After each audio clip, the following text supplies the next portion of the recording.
Assalamualaikum warahmatullahi wabarakatuh. Waalaikumsalam warahmatullahi wabarakatuh. Bismillahirrahmanirrahim. Hamdan lillah, salatan wa salaman ala Sayyidina Muhammad ibn Abdillah Rasulillah wa ala alihi wa sahbihi wa man tabi'a hudah. Amma ba'd. Hikam Ibni Athaillah As-Sakandari, hikmah nomor 32. Bismillahirrahmanirrahim.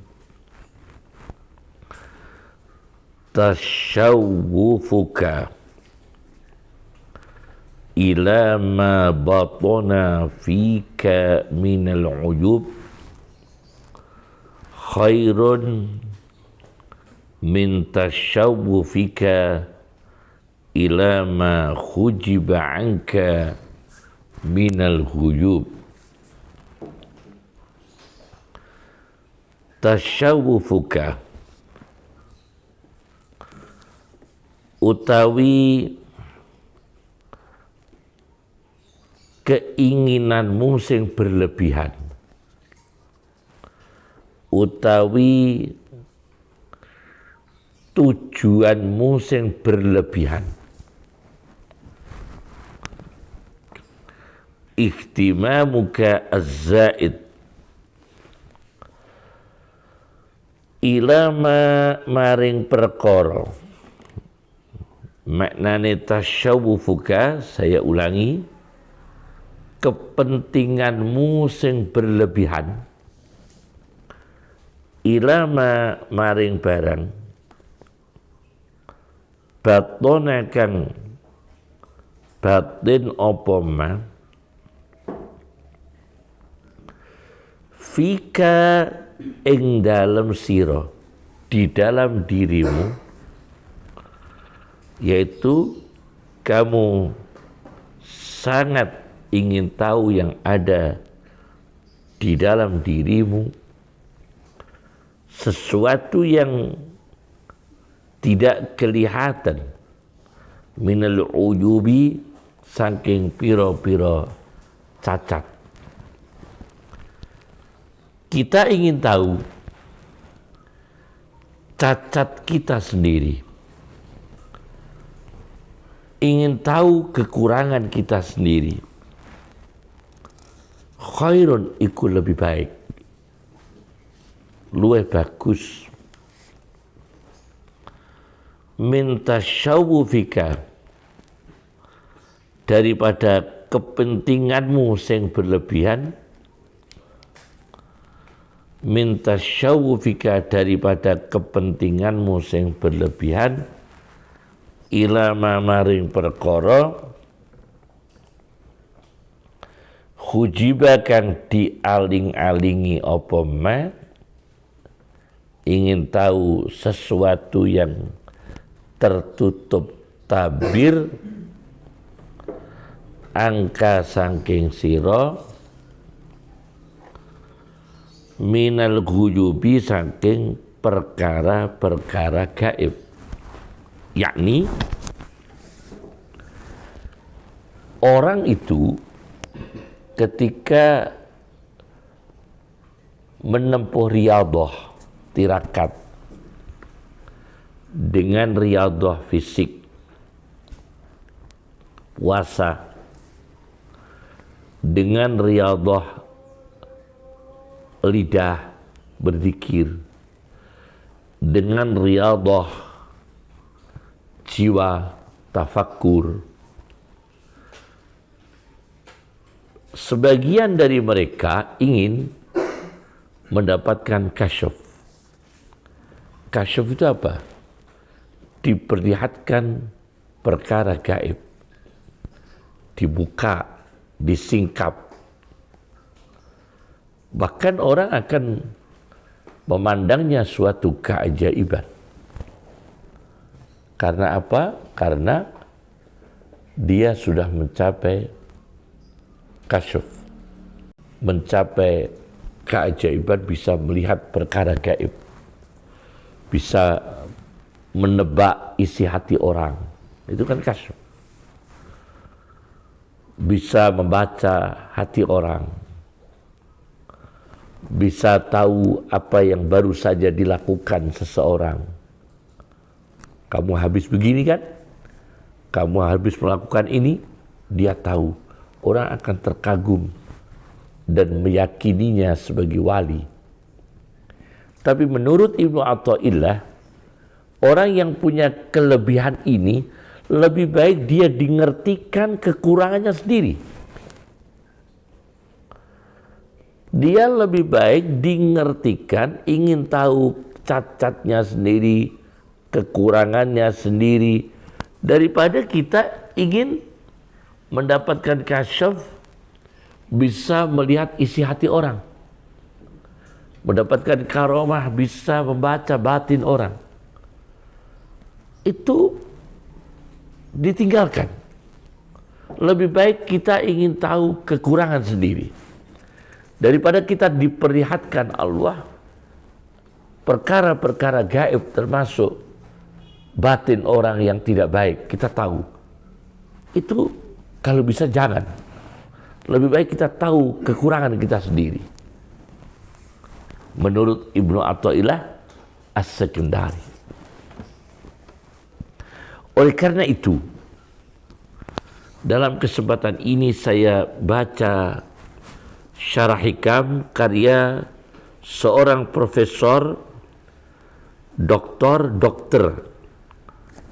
pakar bedah umum, bedah vaskular, yaitu pembuluh darah, juga pakar syariah, juga mursyid thariqah, Profesor Dr. Yusri Rusdi, Sayyid Jabir Al-Hasani. Ini bukunya, Syarah Hikam. Irsyadul Bariyah ila ba'di ma'anil hikam al-ataiyah.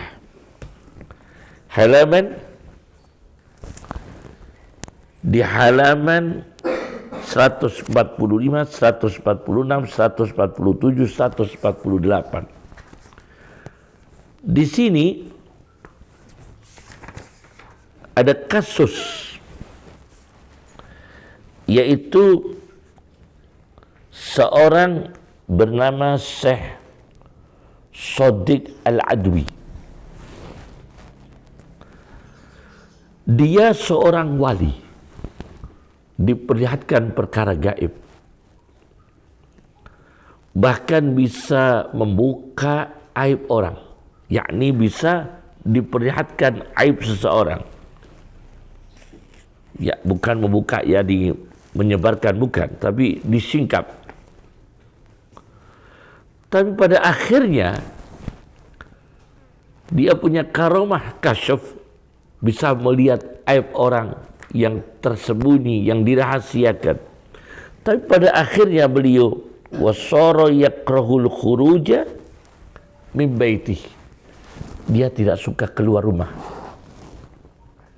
Hatta la yaran nasa, sehingga dia tidak bisa melihat orang, tidak melihat orang, supaya tidak tahu kekurangan orang, supaya tidak dikasyaf, dibuka aib pribadi orang. Akhirnya dia pergi umrah dan bergantung di di kelambu Ka'bah, bergantung di kelambunya Ka'bah, seraya menangis dan minta kepada Allah wa yatlubu minallahi ta'ala ay yarfa'a anhu al-kashfa, supaya Allah mencabut, mengangkat kasyafnya. Tidak usah diberi karomah seperti ini ya Allah, supaya aku tidak tahu aibnya orang. Tidak usah aku ditunjukkan pribadi orang punya kekurangan ini, pribadi orang punya kekurangan ini. Akhirnya saya tahu aib orang lain, tidak tahu aib saya sendiri. Berisiko sekali ini. Ini wali yang berilmu. Jadi bukan kalau walinya ini bahaya, kalau wali yang, maka thariqah itu sebelumnya syariah dulu. Kalau orangnya nggak ahli syariah kan berbangga bisa melihat aib orang, bisa menebak isi hati orang, kan bangga. Tapi beliau justru minta dicabut kasusnya. Kasus kedua, Abdul Wahab Asy-Sya'rani. Beliau cerita pernah bersujud dan dibukakan tasbihal kainat, tasbihnya alam, tasbihnya batu, tasbihnya gunung, tasbihnya air, tasbihnya api. Bahkan begitu mengalami kasyaf, dibukakan Allah tasbihnya alam, beliau tidak sadar dan bersujud sampai matahari terbit dan orang-orang membangunkan. Nah, ini kasyaf juga. Akhirnya Imam Abdul Wahab Asy-Sya'rani tidak senang. Artinya khawatir bangga. Khawatir tidak membaca kekurangan sendiri karena bangga bisa mendengarkan tasbih yang kodok, bisa bangga mendengar tasbihnya batu dan sebagainya. Masya Allah. Oleh karena itu, kita lebih baik membaca kekurangannya sendiri. Ini suatu masalah. Jadi masalah satu dan masalah dua adalah masalah satu teori hikam tadi, kemudian dua kasus tadi adalah masalah kedua. Sekarang saya baca di Syarah Hikam, Iqadul Himam fi Syarh al-Hikam, karya Ibnu Ajibah. Karya Ibnu Ajibah, halaman 97-98, bahwa kasyaf itu kan dibukakan Allah, melihat, kadang melihat kebaikan orang dalam hatinya, kadang melihat kejelekan orang, dosa yang tersembunyi, yang dirahasiakan, kemudian kita diperlihatkan, dingertikan Allah. Tetapi lebih utama kita tahu aib kita sendiri, cacat kita sendiri. Karena apa? Karena menurut Ibnu Ajibah dalam Syarah Hikamnya Iqadul Himam, aibnya kita ini dibagi ada 3. Satu, ujubun nafsi. Kedua, ujubul qalbi. Ketiga adalah ujubul ruh. Ujubun nafsi adalah aib-aib yang berkaitan dengan nafsu. Syahwat jasmaniyah, syahwat yang berkaitan jasmani, makan, minum, pakaian, kendaraan yang mewah, tempat tinggal yang mewah, pernikahan yang spektakuler, itu sebetulnya aib. Bermewah-mewah dalam resepsi perkawinan, itu sebetulnya aib dalam pandangan sufi.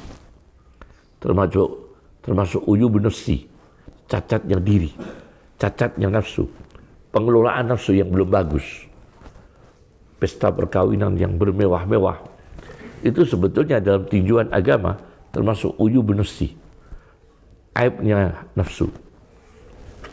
Yang kedua, ujubul qalbi, aibnya hati. Seperti apa? Berkaitan dengan hati. Hubbil jah, cinta kedudukan. Wariasah, ambisi pangkat, menjadi pemimpin, menjadi kepala. Wal-izzi, apa itu? Memaksakan diri ingin terhormat. Wal-kibri, kesombongan. Dengki, dendam, senang kedudukan dan sebagainya. Ini ujubul qalbi. Yang ketiga adalah Ujub ruh, cacatnya jiwa. Kelihatannya bagus tapi itu cacat, yaitu dia ibadah semata-mata tolabul karamah, mencari karamah supaya keramat. Dia tirakat supaya keramat, tolabul karamat, mencari keramat. Ini juga cacat, ujub ruh. Nah, ini lebih baik kita pelajari daripada kita diperlihatkan kasyaf, melihat kekurangan orang lain. Ini masalah yang ketiga. Masalah yang keempat, memang ada wali-wali tertentu yang kasyaf, diperlihatkan aibnya orang lain, tapi beliau ini punya mansilah sebagai nasihun amin, penasihat umat, penasihat manusia yang terpercaya, yang amanah, yang ikhlas, seperti yang dialami oleh Utsman bin Affan radhiyallahu anhu. Saya baca dalam syarah Mustad Abi Hanifah,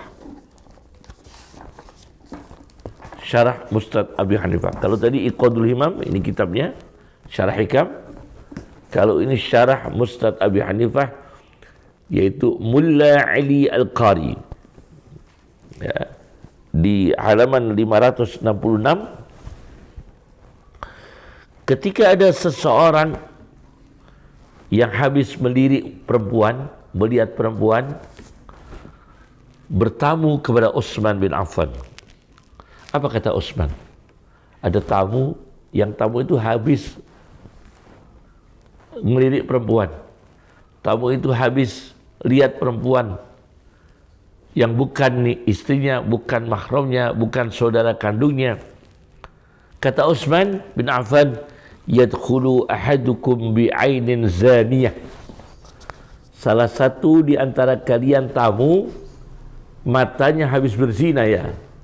Masuk ke sini bawa mata yang habis berzina. Tamunya disindir begitu. Utsman diperlihatkan Allah, dingertikan Allah dengan ketajaman firasatnya, dengan ketajaman kasyafnya.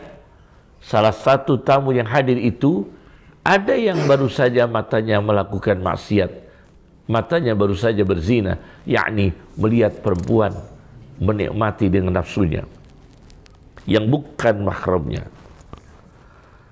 Dan ini tidak apa-apa bagi manzilahnya Utsman bin Affan. Kalau beliau seorang wali yang sempurna, seorang salih, seorang sahabat Nabi, seorang wali besar yang dinas oleh Nabi SAW, orang yang pasti masuk surga, nasihun amin. Ini menasihati bagi kita. Ini masalah keempat. Masalah kelima, ada hadis yang menguatkan teori hikam, lebih baik kita tahu aib kita sendiri. Ada hadis Nabi SAW diriwayatkan oleh Ibnu Hibban dalam Sahih Ibnu Hibban. Saya bawa ta'liqatnya ini, At-Ta'liqatul Hisan ala Sahih Ibnu Hibban. Sahih Ibnu Hibban, hadis nomor 5731. Rasulullah SAW mengatakan, yubsiru ahadukum al-qazata fi aini akhi. Salah satu kalian bisa melihat kotoran mata saudaranya. Kalau kotoran blobok mata saudara kita, kita melihat.